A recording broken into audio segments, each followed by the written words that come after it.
Hello and welcome to another thought provoking episode of Aman's Unfiltered. I'm your host, Aman Kaldra. Today, we are going to be diving into a topic that kind of bridges both personal and professional worlds. How to write a will while not tearing your children apart.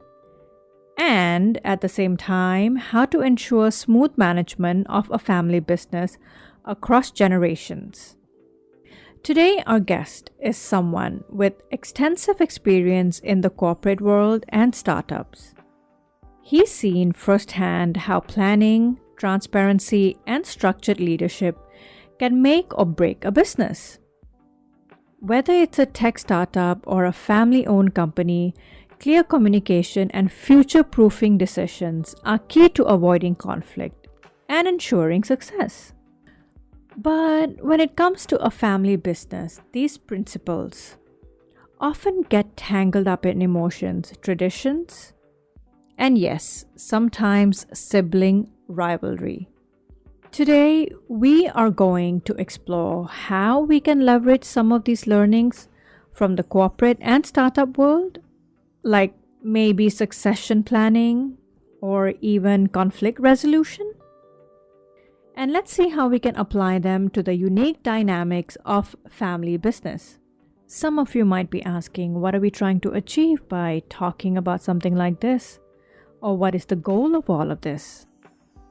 How about try to help families understand how to manage their legacy, but to do it in a way that keeps peace among loved ones, especially when it comes to writing a will. We're joined by Harprem Doowa, a very dear friend of mine, and he's here to offer a fresh perspective on these issues. You know what they say, sometimes the clearest insights come from those who aren't emotionally invested. So let's see what his take is on all these matters. Hi Harprem, welcome to the show. How are you feeling today? Very good. Thank you for having me here. Of course, anytime. So tell us a bit about yourself. I'm assuming most of your listeners already know me. Definitely. Harprem, startup founder type of job since 2012. Been in various companies that I've co-founded, and now I'm on my third one doing software for insurance companies. Nice. So you already know what our topic is going to be like today. Yes. And we want a fresh perspective on today's subject because I think a lot of families are struggling on this path, and it'll be nice to hear what you have to say on this. Yeah, I'll do what I can to help. Okay, great. So let's start with the most basic questions. Okay. Do you think parents understand the real impact between a will and a business succession plan that might have on their children? It's a very loaded question. Absolutely. I think it differs for different people. Okay. The best way I could say this is, you watched the series Succession before? My husband loves it. Exactly. So Yeah. I think that's the best way to put it, because businesses that are being built for scale, that are being built for longevity, don't worry about wills. They always worry about succession planning. Right. And you look at the big businesses, you look at CP's family, you look at Central Family, you look at Yes. Ambani's and all these other guys who are at the global level. Right. They always plan for succession, and they don't make it a surprise box. And what I mean by that is, normally when a will comes, it's a surprise to everyone. It's almost like a departing gift from the person that's passed away that nobody's clear about. Nobody knows what's inside about. They open it up, they read it, and it's like, what? Why did he make that decision? What? Why did she make that decision? Why is this going there? Why is that going there? That's the difference between succession planning and will. That's what I see in corporate. That's what I see in my opinion. I think we need to do a lot more succession planning, and succession planning takes time. It also takes something that I would say our society is not always comfortable with. And what I mean by that is... Thank you. I was going to go there. Yeah. What I mean by that is, when you're thinking about succession planning, you have to think about, I'm passing this on to the next generation. I'm going to step back. Now, when you think about most members of our society, elders keep working till they're 70, 80, 90 even. Absolutely. There's no stopping. And at what stage does the next generation fully take over? At what stage do they fully have control of all the decisions? It's unclear. It's never talked about even, because there is a level of respect in Asian mentality, right? You have to understand the mentality is that, okay, they're the elders. They started the business. They were there for the longest time. They helped build everything. We need to respect them, and whatever they want to do, they can do. But don't you think that's where the trouble starts with the children? I think there are different places where troubles can start. I don't think there's one particular place, but it's definitely one of those points that needs to be discussed and talked about within a family. No, because like you're saying, like families, our previous generations, like my granddad, he worked till the age of 70. Even 80, he was still going to the office doing accounts, right? But now the thing is that our generation, we've gone abroad to study. We have enhanced our knowledge compared to what our fathers or forefathers were involved. And when they come back with this mindset that I can contribute more to the company, help expand more to the company, how do you think that the previous generation feels? Like, hey, I've set up this entire business plan not for someone to tell me now what I should do with it. I think our parents' generations are actually quite open to that, but if we have to fight two generations to make that decision or to make those changes, that's almost impossible, because it's not just convincing our parents' generation that we are capable of scaling a business using technology or changing the way we do things so that we can scale and grow in the future, or even moving into different business lines. We have to convince their parents, or essentially our grandparents who are still involved in the business as well, and that's a lot harder to do. That's where I see a lot of the issues or a lot of the problems stemming from. When you look at it on average, that's what happens. You look at businesses that are, okay, let me take it back to corporate, right? Yes. In a corporation, the lesser the levels, the lesser the amount of hierarchy, the faster the ship can move. Simple as that. I would apply that same logic to family businesses. If there's a lesser hierarchy, the ship can turn faster. You can be more agile. You can make decisions quicker. And that's the way it is. It's as simple as that. But if there are more steps and more people involved and more decision makers at different levels and different tiers, especially with the hierarchy involved, even in corporations, decisions can take sometimes years. So coming back to this, I have something else I want to ask. Let's say we're still talking about how families have started and structured a business and it's ongoing. Now, let's give a very simple example. Children come back from abroad.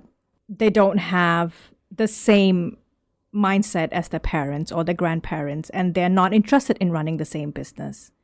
And then when their forefathers or fathers find out that, hey, my son is not going to be able to contribute, they hire an external manager, like a CEO, brand new person who has nothing to do with the family, to take over the business dynamics. How do you think that would affect the children when it comes to dividing the shares of that current business? How do you think it'll affect? Because our society people, they think very differently. In my eyes, when it comes to business, they think they deserve a certain amount of shares as equally because they are children. So what happens in that kind of situation? If you actually look deeper into that, right, what is the purpose of a share? The purpose of a share is to get a piece of a company, right? Now, when you get a piece of a company, that actually means nothing, because it doesn't mean you're entitled to a salary, doesn't mean that you're entitled to the benefits of an employee of a company, it doesn't mean you're entitled to dividends if the dividends are decided not to be paid out. You only have a percentage. So realistically, on a startup perspective and a corporate perspective, when you have shares in a company, in a publicly listed company, especially a company that doesn't pay any dividends, right, you're just holding the shares, hoping for the price to go up and down. Now, in a private company, prices of the shares don't go up and down because it's not publicly traded. So realistically, what are you actually holding? What are you actually fighting for? You're actually trying to fight for money. You're trying to fight for income. Okay. And that's what you're hoping to get out of the shares. Now, when you hire external CEOs, when you're hiring external people to run the company, you have to compensate them with money for them to work for you. Correct. Right. It all boils down to Correct. money at the end of the day. And when you look at a company structure, there are multiple ways you can actually compensate someone for the work that they're put in or the lack of work that they put in. Okay. A family member can be a shareholder and they can continue being a shareholder. and they can make decisions as shareholders, but doesn't mean they're part of the day-to-day operations if they're not involved in the business, which means they might not be a director, they might not be approving all the checks, they might not be approving all the expenses, they might not be getting a salary, or you know, their school fees are not going to be paid for by the company, their car is not going to be paid for by the company, because they're simply a shareholder. And what that simply means is at the end of the year, when the company decides to pay dividends, shareholders get the benefit of that. That's perfectly fine. But in the meantime, throughout the year, the person running the company is getting the salary, the commissions, the benefits, whatever they might be. That's a different way to compensate. So I think when you look at family businesses, most family businesses don't think of things in this mindset, that compensation can be divided into different pieces and different things. And this takes care of a lot of the problems, actually. You think about a family that has one member not contributing to the family business, but has been given 50% of the business. Yes. Another family member who is working in the business day in and day out and owns 50% of the business. Right. You know, are they entitled to the same thing? According to the shareholding, yes, they're entitled to 50-50 of the company. But is the non-contributing member entitled to a annual salary or a monthly salary? That's a question. Yeah. In my opinion, no. They're not working for the company. Are they entitled to commissions? No. Are they entitled on the decisions of the day-to-day of the operations? No, because they're not a member, they're not an employee. Take it back to corporate. The corporations have been set up essentially to manage a business. The business itself is its own entity. Every business has different levels. Every business has different tiers and different mechanisms to take care of these things, okay? You have employees, you have directors, you have shareholders. Each of these roles have different rights, different responsibilities, and different compensation packages. That can be applied to family businesses very easily, and it actually allows for succession planning as well. You look at groups like CP, it's essentially a family business with multiple brothers, multiple sons running different businesses. Each of them have shares in different companies. Yeah. The head of the patriarch of the family, Kuntanin, he is literally doing succession planning. He has two older sons, but he's given the youngest son the rights to take care of the biggest business in the entire... Because it's more involved. More involved, correct. Right. And more capable. And exactly. You know, there are multiple aspects you can look at. It doesn't mean the shares have gone away from the other people, but are they entitled to the same compensations? No, they're not. You just answered like 3 of my questions right there. So thank you. But that's where I was trying to come to initially, because like a lot of people, I think within our community, well, a lot of the kids, whether you're a girl, a boy, or whatever, usually the girls, they get married out, they live abroad, they live with their like in-laws, right? And then you have this one son who is maybe have spent 15 years helping the father to grow the business. And suddenly when it's time to write the will, it becomes 50-50 shares. How does the daughter get entitled to that 50% of the share? She doesn't live here anymore. But the son is working his butt off, but yet that's how it's done in our society or in this current setup. No, you're absolutely right. It might seem unfair, but at the end of the day, the person writing the will, the owner of the company, still has the authority to make that decision. You cannot deny that fact. It is still their shares to give away. But in this particular case that you're talking about, where a son is working for 15 years, he should not feel that he's being cheated out of the will. He should feel that he's fairly been compensated for it through the salary, through the benefits that the other 50% shareholder did not get during that time, because they're simply a shareholder. This is where corporations have done very well in understanding the difference between the different roles that people play in a company. I'll give you a simple example, right? Most families that deal in family businesses don't deal with the company as a separate entity. They deal with the company as a cash cow to pull money out of whenever they need to. Right. All family members are entitled to pull money out from the company, so to speak. Whether it's for school expenses, whether for buying houses, buying cars, paying for children's weddings, things like that. Right. Now, when you're doing things that way, that also creates a conflict. What happens is, what if one child goes to a school that costs 200,000 baht a year, and one child from another member of the family goes to a school that costs 800,000 baht a year? Absolutely. Right? I like where this is going. And then conflict arises. Yeah. Right? Yeah. It's because the compensation packages that are being designed is not being talked about and is not being clear from day one. It should not be a blanket statement that company will pay for your school fees. No. That's not the way it should be done. That's the way it's being done right now, and that causes a lot of conflict because, oh, one son has bought a Toyota Camry, oh, the other son has bought a Mercedes Benz. Oh, what, we're entitled to buy cars on the behalf of the company. Oh, we're entitled for a car each year. Nobody gave a budget. Everyone has a set amount. Things like that. It goes haywire very, very quickly. And then you end up being about like, wait, you withdrew this. No, wait, you withdrew this. No, you withdrew this. And then when you start getting into that game, people start looking at the company as a cash cow and just start withdrawing as much as they can. And then eventually what happens? The company suffers. Right. When the company suffers and somebody is in need of money or the company has to pay for someone's school fees, suddenly the company might not have any money. And that's where conflict actually most of the time arises. But this, what you're talking about, I feel, has a deeper cost to it. For our forefathers or fathers, I feel like there was one thing that they didn't do, or it was a mistake. I don't know what to call it. They never really sat us children down and be like, hey, this is what my company is doing. This is what my finances are. This is what we have in debt. This is how we are rolling our payments or whatever it is. This is like maybe these are the insurance premiums we have in the company. This is what's being paid for.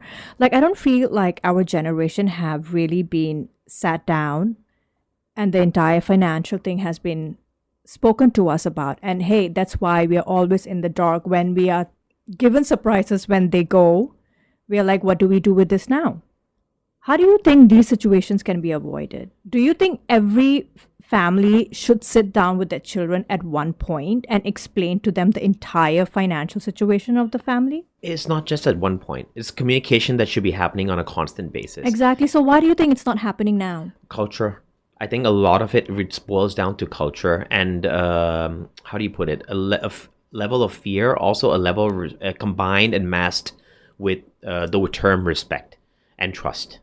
Okay, and I say that like very cautiously, but it is what it is. I'm gonna call it off for what it is.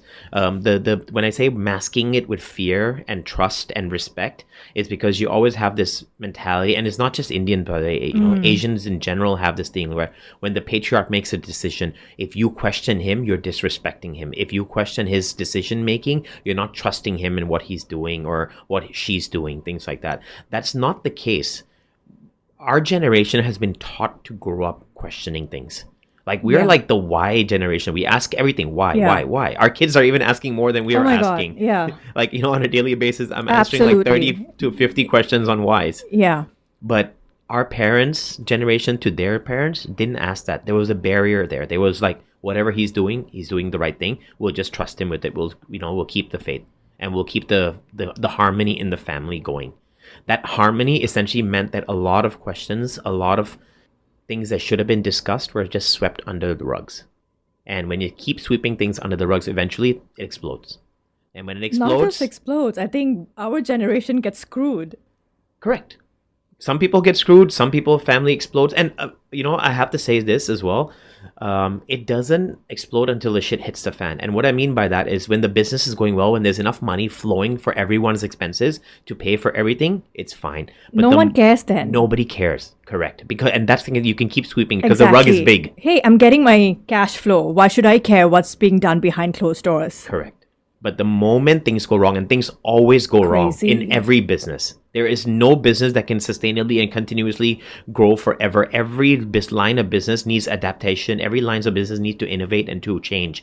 You continuously doing it, eventually it will collapse, especially when you're treating that business as a cash cow where continuously pulling money out of it for different reasons or for different things, it will collapse. And we've seen it collapse multiple times. Many times. Yes.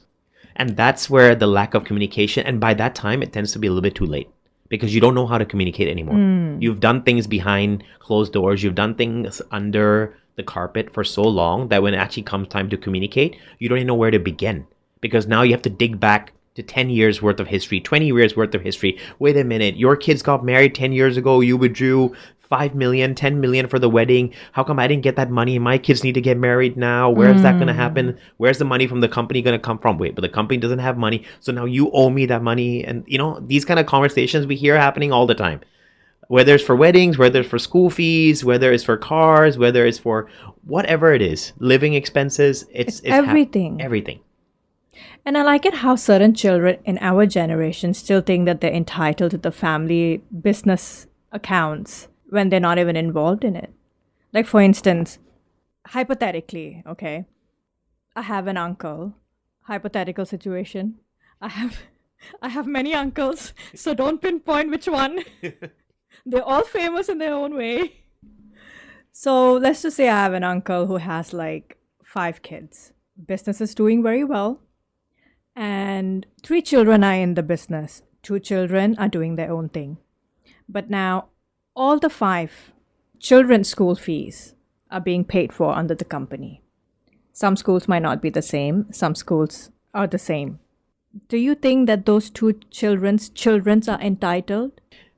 What I would say is, in a corporate setting, how that would be dealt with is all 5 children would be shareholders of the company, but 3 of them would be shareholders, employees, and directors. Okay.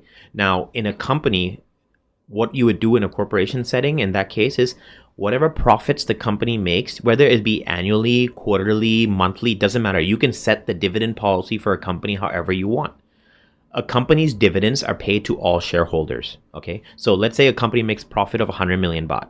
You can set a dividend policy that, okay, we need the company to survive. We need the company to grow. So we're only going to pay 50% dividends. Means 50 million out of the 100 million are going to be paid out to shareholders as dividends. Now, those 5 children will get 10 million baht each on the yearly basis from the company.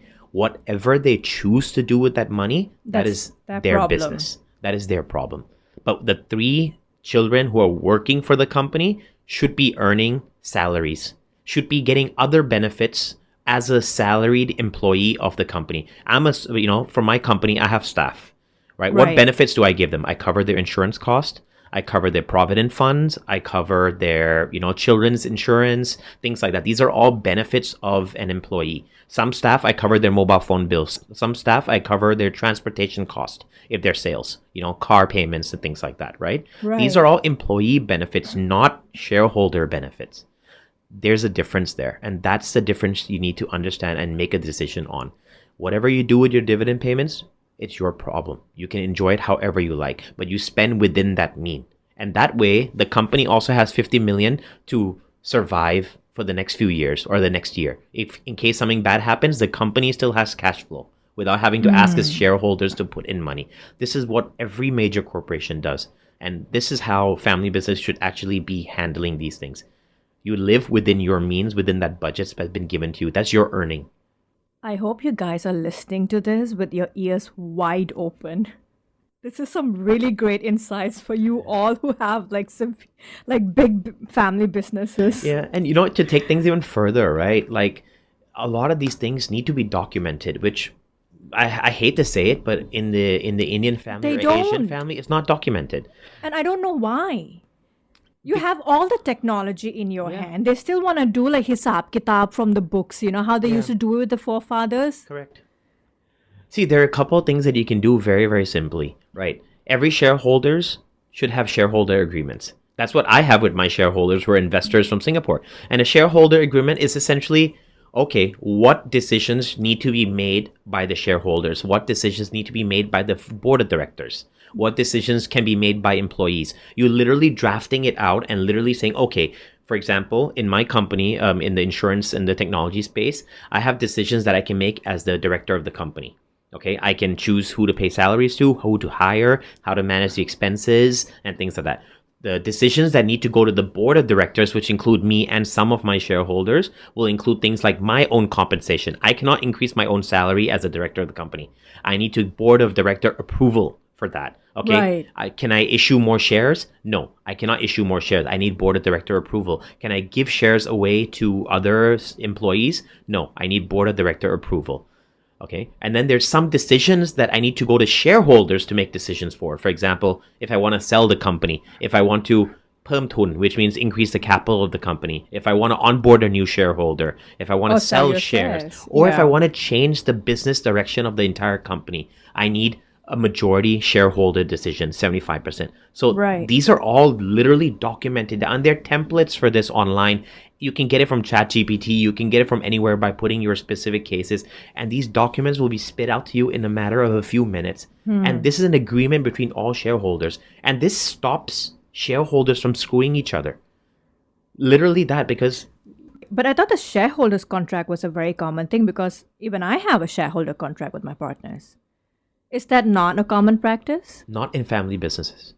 Really? Yes. Oh, this is new news to me. Not in family businesses. Shareholder agreements are not common in family businesses at all. Wow. Why In fact, not? in fact, general contracts are not common in family businesses. You tell me how many family members you know have a employment contract with their own company. In my family, yeah, I do have a few of them. Okay, well, I can tell you from my personal experience and from knowing a few family, businesses around as well, very few of them, they don't. Especially in the previous generation, no, it's up now. It's my family, it's my own business. Why do I need a contract with my company? But that's where the screw up happens. Correct. And they don't realize that. Yes. People change their mind. They have other intentions. Yes, there's different understandings. Yeah. All these things are not documented. And even simple things like setting up a, biannual or annual board of director meetings or shareholder meetings. Again, every publicly listed company will do that. They'll have shareholder events, they'll have shareholder meetings. But private companies don't do that. They're actually required to do a board of director meeting and shareholder meetings. And most people just end up flying over it and doing it themselves, signing on behalf of everyone, and then handing it over. I remember when I was working for Novotel Platinum, I was in a directorial position, so I had to answer to the owners directly. We used to have meetings with the owners every 2 weeks. One was like a P&L update. One would be something completely different. But the owners will be so involved. They wanted to know what we were doing with the money. Yeah. Reporting structures. Exactly. Contracts, agreements. These are all things that need to be done and should be done. And it's simple to do. It brings everything into the light. It makes everything documented. And it makes everything transparent and clear. There's no room for dishonesty. There's no room for sweeping things under the rug. You're covering these things, and it's not someone forcing something on you. It's a shareholder agreement. It means all shareholders have to sign, or at least the super majority, which means 75% and above, have to sign.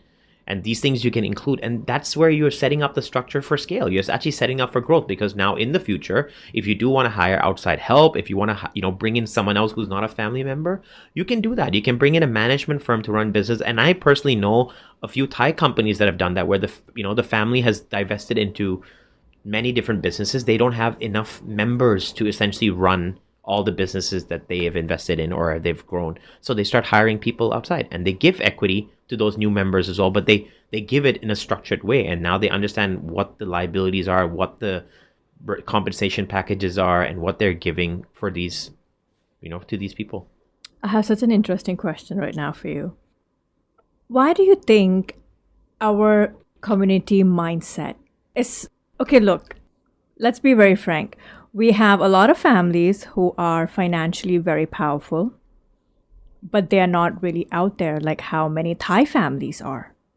Why do you think that is? Why do you think that people within our community are not willing to put themselves out there and to grow their family business to what maybe CP and all these people have done, Central, the Mall Group? Why do you think that? Yeah, I always have this question. They are some I get it. Yeah. very financially powerful families in here within our society, but they don't want to reach that ultimate goal when I think they can. The Japanese have a saying, right? The nail that sticks out gets hammered. I think that mentality is a very Asian mentality that was really stuck to us. To some extent, us as Thai Indians still feel like we're not 100% integrated into the society. And because we feel that way, we don't want to stick out too much. We'd rather be behind the curtain. We'd rather be not vocal about our success. And some families have done the opposite. Some families have moved towards a different direction and said, you know what, let's actually become big. Let's go to the next level, and taking that to the limelight and taking that to the extreme. And some of them have succeeded and some of them have failed. Yeah. And that's fine. That's business in general. But that's just a personal opinion of mine, is that they don't want to be out there with their success because they'd rather be hidden. They're worried about the scrutiny that might come. They're worried about the attention they might get as a family or, as individuals, which they don't like. And to each to their own. There's nothing right or wrong with this. This is completely on each person's. To be honest, you talk about superstars and you talk about like, the celebrities. A lot of them wish they were invisible, right? Because they can't be walking around anywhere. They get recognized for everything. And that's, there are also some families that I know who have reached that level and literally have to have walking around with bodyguards all the time because they're worried something might happen to them, because everyone knows that they're well off, everyone knows that they're very rich, everyone knows they have issues or whatever it is. Then you start needing to have bodyguards. You need to have security in front of your house. You need to have people like check your mail and check all your packages before they enter. You need to live in a closed compound, completely excluded away from everyone else. You have to be very cautious about who you have to meet. Some people don't want that lifestyle. Who wants that lifestyle, to be honest, right? When you look at it that perspective, that's the flip side of the coin when you go to that extreme. Yeah. Okay, I'm going to flip the script here. Now, let's say that forefathers created the business, fathers are doing well with the business, but now the children have nothing to do with the business. There's no one to take over the business. Or, kids are not interested. Would it be wise for them to just sell the entire thing and then give the kids the equal share and be done with it? Or because there are certain situations where this happens, fathers leave a will and then the siblings have this rivalry, fighting for the thing, who thinks should get more. No, I think I should get more. What do you think in this situation? At the end of the day, the will is up to the father. If it's his shares to give, it's his shares to give. They can give it to whoever they want. I just prefer that these things are discussed before the passing. And what I mean by that is I personally don't like the surprise box of like, surprise, this is what you get, this is what you get, this is what you get, no questions asked, I'm already dead. But surprise element is always there within our society. Correct, but it shouldn't be. Why isn't a will discussed beforehand? Why aren't these things actually answered beforehand, saying, okay, before I pass, this is what I'm writing in a will, I'm going to give this to you, I'm going to give this to you, I'm going to give you any questions, ask me now while I'm still alive. Yeah. So that you don't fight later on, so that I can give you the definitive answer and it'll be the end of that. Why does this not happen? I don't know. How are we so backdated in this mindset? It is a very backdated mindset. Look, the concept of a will is, I think it makes us face our own mortality. And a lot of people don't actually like doing that, right? Like the only two things that are certain in life, death and taxes. And based on that, you need to face death. You need to understand that death is going to come for you no matter what. So why run away from it? Why hide from it when these things are going to happen? And if you really do care for your family after you pass away and you want to leave a good legacy, then why not solve these problems before you pass away instead of letting it roll out on its own after passing away?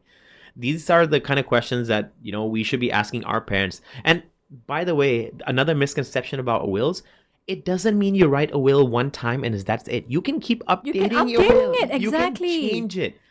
So why are people not aware of this? Or they're just lazy to update it? No, it's because I think it actually boils down to the fact that they have to face their mortality, and doing it again and again, they don't like it. It's why are you talking about my death? Why are you talking about who I'm going to give what to before I pass away? I don't want to think about it. I think that's the mentality and that's the fear. And to be very honest, even at the age of 37, I have a will. Why do I have a will? Because God knows what's going to happen tomorrow. Something might happen. And sometimes not even just about me giving my assets away to my children who are young. It doesn't matter to them. It's going to go to my wife. My wife will take care of my children. And that's perfectly fine. Yeah. It's about giving them quick access to what I have. Without a will, the process of getting access to your spouse's assets takes months. Exactly. To their bank accounts, to their assets, to the rental agreements, to the signing documents. All these things takes months. And what ends up happening during that time? You're literally left without an income stream. You're literally left without signing power, without being able to make any decision on what should already be yours before the courts justify and, essentially make that decision. They'll make that decision eventually, but these courts are always backed up, and that decision could take crazy amounts of time. Being in Thailand, that process doesn't help. Exactly. It's smart to have a will at every age. You continuously update it, and that's perfectly fine to do. But you need to make, again, a will is a contract. You need to make these contracts a norm. You need to make the mentality of professionalizing a norm. Family business is up now, that's fine. The mentality of that's okay. It doesn't mean you cannot professionalize and learn from what big companies have done to successfully grow. Yeah, because a lot of family businesses in our society, it's like, verbal contract. You know what I mean? It's never like on paper. And I think it's high time that people change their mindset on this. There is so many things you can protect by doing it the way you are explaining it. Yeah. Okay, well, I definitely learned a lot today. Do you have anything else you want to contribute? Yeah, I think the other thing that a lot of families fear, and I would like to put this out there as well, is getting outside help to set all these things up. And what I mean by that is not getting a friend or another family member to be a mediator in between. No, I'm talking about getting professional help from auditors, from companies, from legal law firms Yes, that can yes. actually help you with this. Now, again, this is it's a fake, not a fake, sorry, let me rephrase that. It is a false mindset that people have that if I get help from an auditing company, if I get help from an accounting company, they'll see what I'm doing wrong and they'll report it to the government.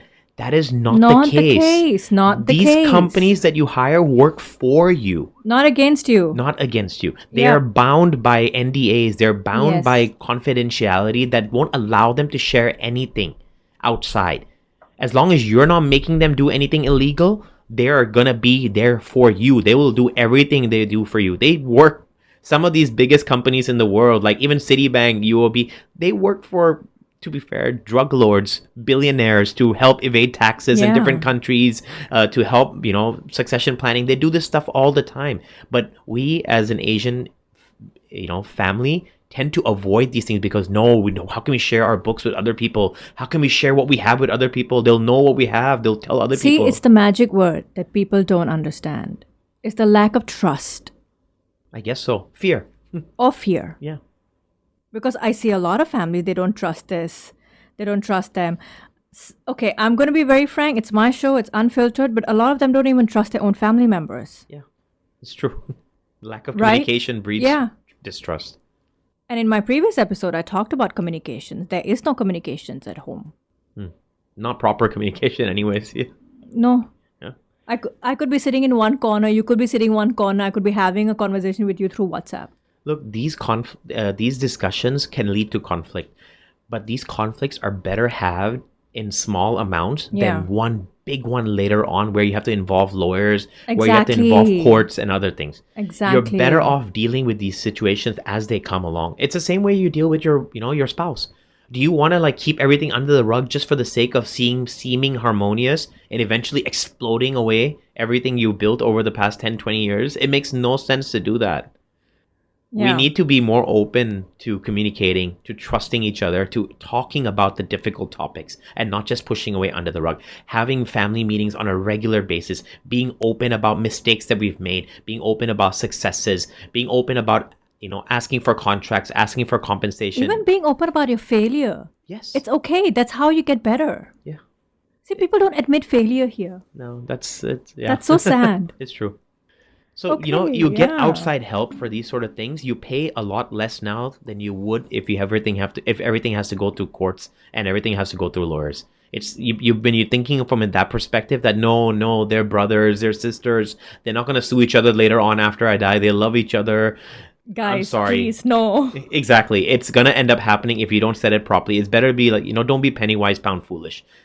Spend that million baht, hire these auditors to help come in, split everything fairly, audit everything, value everything properly, make sure everything is done in a proper contracted way now so that they don't have to spend tens of millions hiring lawyers and going to courts, taking years to settle everything. Yeah, and I think we have enough like open examples what's happening with so many families here. I mean, they're not under the rug. We know about them. Everybody knows about them. There are enough examples to go about. But yet, people are not using those examples. True. You look at Ambani, for example, right? Yeah. When him and his brother split up, when their dad passed away, Yeah. without splitting the business properly, everything like that, they had to go to courts, they had to fight everything out and split the businesses accordingly. Right. He is not making that same mistake with his children. Right. He's not even near the age of retirement right now, and he's already made a decision or doing succession planning. Okay, which businesses are going to be run by who's going to try what, who's going to take care of which department, which sector at this time, at this stage. CP, same thing. A business at that level, it'll be stupid for them not to do that now. I don't think it's about level. I think it's a mindset. You can do that same thing at any level. At any level, and it doesn't matter. What changes? Yes, okay, the size of the business changes, but other than that, the contracts are the same. The mindset is the same. Yeah.